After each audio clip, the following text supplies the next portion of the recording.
Good morning, everybody, and thank you for joining us as we share the latest updates on Hurricane Helene's impacts across North Carolina. Emergency management officials continue our response to this dangerous storm, particularly in the western part of our state. The priority now is saving lives. Helene is causing life-threatening flash flooding, numerous landslides, and downed trees, causing power outages. Flooding will continue through the weekend in some areas and may even occur in areas that don't typically flood.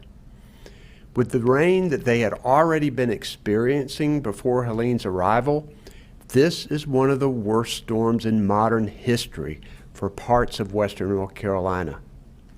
The end of the rain is not the end of the threat. This fierce storm will move out of our state in the next 24 hours, but the danger will not be over. Tropical storm force winds that border on hurricane strength are happening right now across western North Carolina. Trees are falling, causing widespread power outages. As of this morning, there are over 879,000 estimated power outages across our state. We're also currently aware of 290 closed roads. For the people in western North Carolina, do not travel unless there is an emergency. Because conditions are continuing to worsen, people in western North Carolina should consider all roads closed unless you are seeking higher ground. For much of our state, there's also the continued potential for tornadoes with the storm system. They can quickly spin up with little warning. I urge people to stay informed, listen to local radio, TV, and local emergency response officials. Sadly, our hearts are heavy as we report 2 deaths, one in Catawba County due to a motor vehicle collision on a flooded roadway, and one in Charlotte due to a tree falling on a home.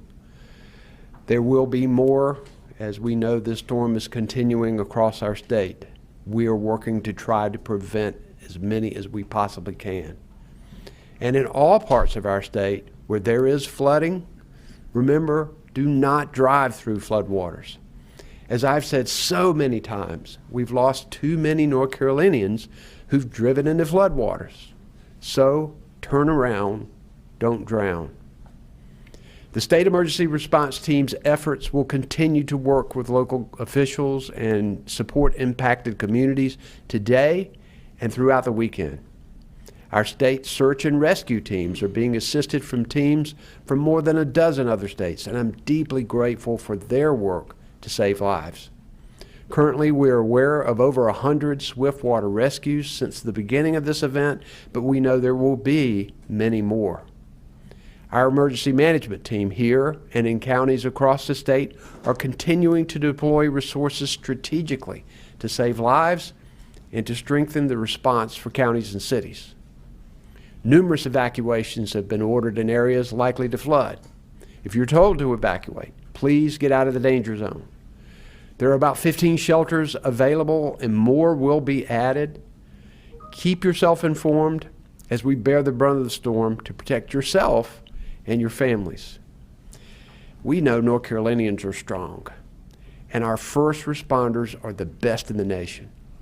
I'm thankful for their hard work and for risking their lives to protect all North Carolinians.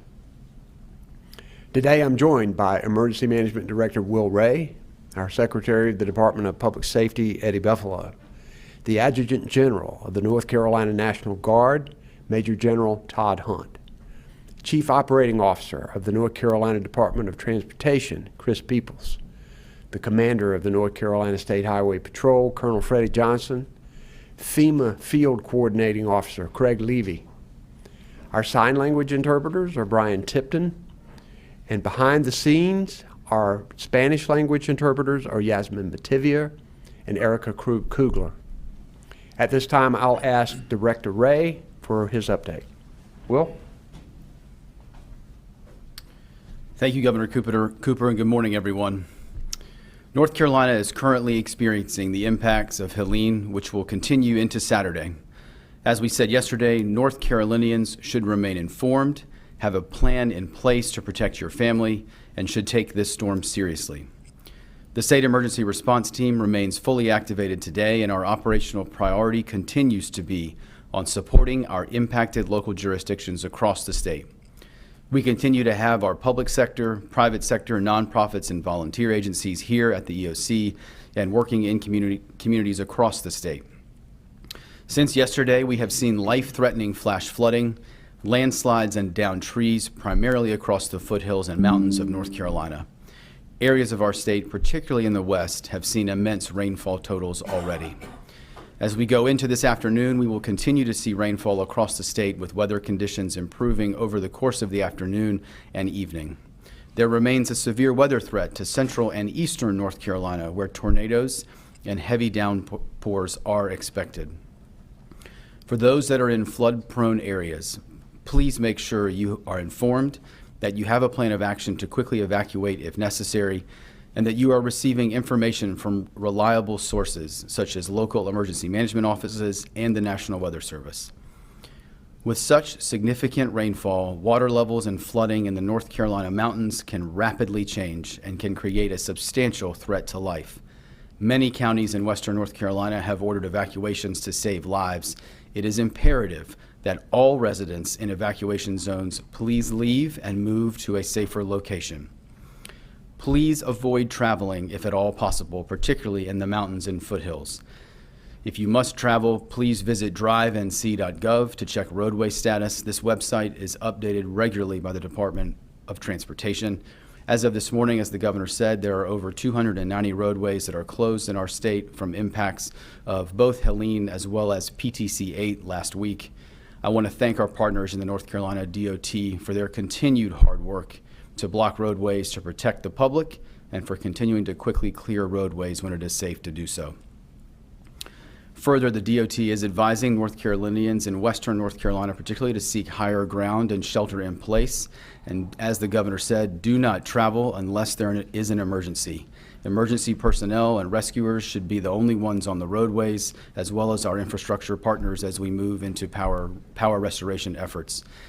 Do not drive through standing water.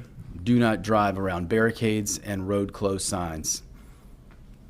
They are there to protect you and your families. There are currently 25 county and 43 municipal states of emergency declared. The State Emergency Response Team is supporting numerous shelter operations in western North Carolina communities. Additional personnel to assist with sheltering are being brought in from unimpacted areas of the state or from other states outside of North Carolina.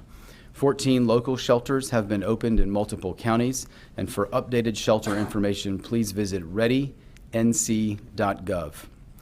Our partners in the North Carolina Office of EMS have deployed ambulance buses, additional EMS units, and additional medical personnel to assist in sheltering operations and to support healthcare facilities. This will also continue post-impact. There have been rescues made, and the response to swiftwater incidents is ongoing across the mountains as of this morning by members of our North Carolina first responder and search and rescue community. The North Carolina State Emergency Operations Center has deployed 30 swiftwater rescue teams and added additional swiftwater rescue teams from New York, Indiana, Illinois, Oklahoma, New Hampshire, Delaware, and Michigan. This is in addition to 5 urban search and rescue teams deployed to assist with any structural collapses that occur. FEMA has deployed 4 search and rescue teams, and we are requesting additional teams at this time, as well as some potential partnership with our colleagues in the U.S. Coast Guard. The North Carolina National Guard has deployed over 350 National Guardsmen and 131 vehicles to include high water vehicles and aviation assets to assist in the event, and are adding to those numbers throughout the day today. The logistics branch has assisted counties and response partners with deployment of meals, water, tarps, and other commodities and supplies. As we have continued to state, flooding may occur outside of areas that normally flood with the forecasted rainfall totals we are seeing. Please stay safe today, check on your neighbors and those in your community who need assistance, and take protective actions when directed by local authorities to do so. During a disaster or major event, we are stronger together and make for more resilient communities. Finally, I'd like to say thank you to the dedicated and brave first responders and members of the emergency management community who are answering North Carolina's call and working to save lives in your communities across the state. Thank you, Governor. Thank you, Director Ray. I've activated additional National Guard soldiers to help with this, and so I'm going to ask Adjutant General of the North Carolina National Guard, Major General Todd Hunt, for his update.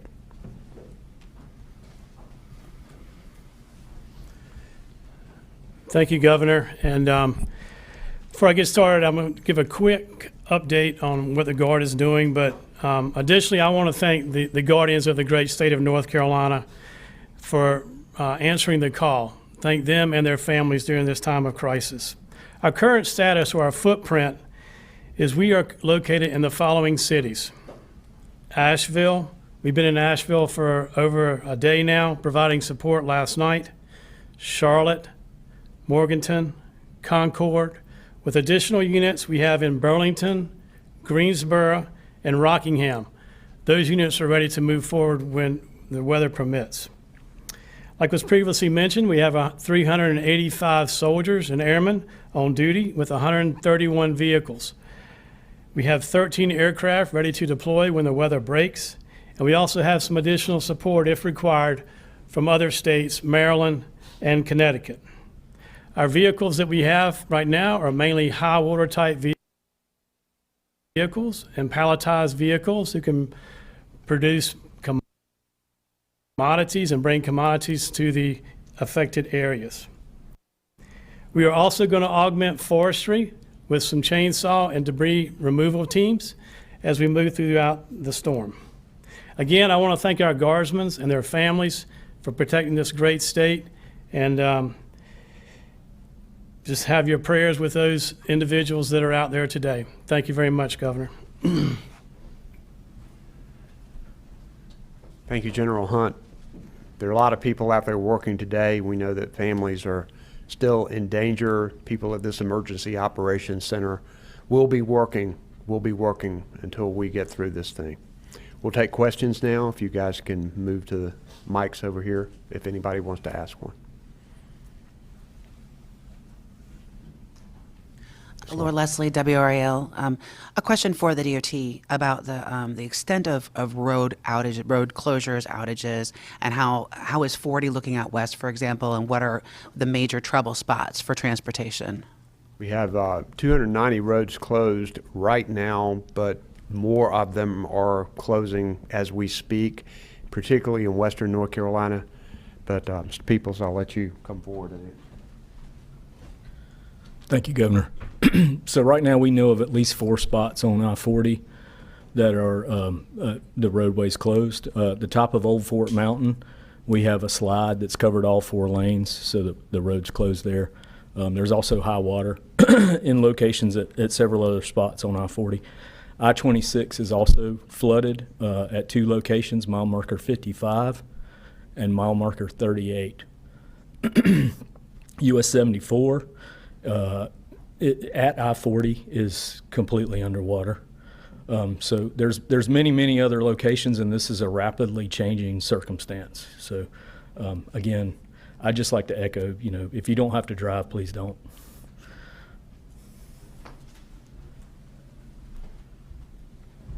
Any other here? Online? Yes.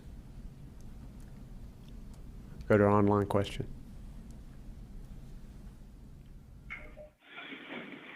Our first question this morning is going to be from Laura Lee with Blue Ridge Public Radio. Laura, you should be able to ask your question. Good morning, Governor. We heard in the briefing this morning from Buncombe County officials that not able to respond to. We've heard reports of people calling 911 and not getting any response. Is there state assistance coming for that? And what advice do you have to people who are trying to make an emergency call and not getting any response?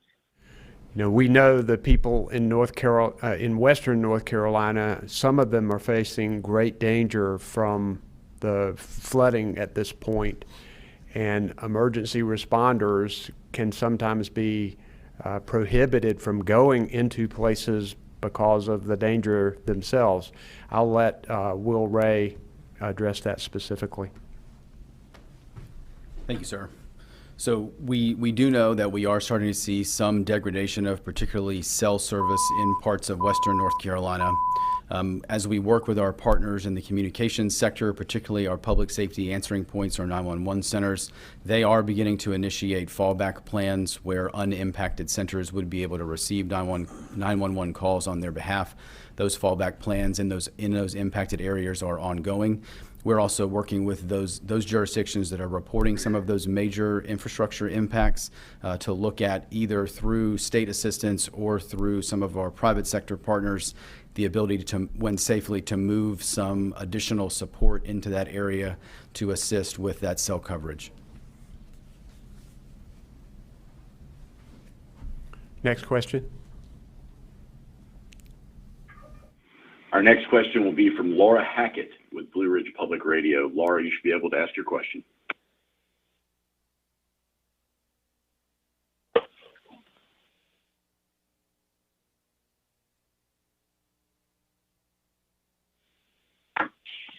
Sorry, we're kind of losing service here, so you can skip me. Okay.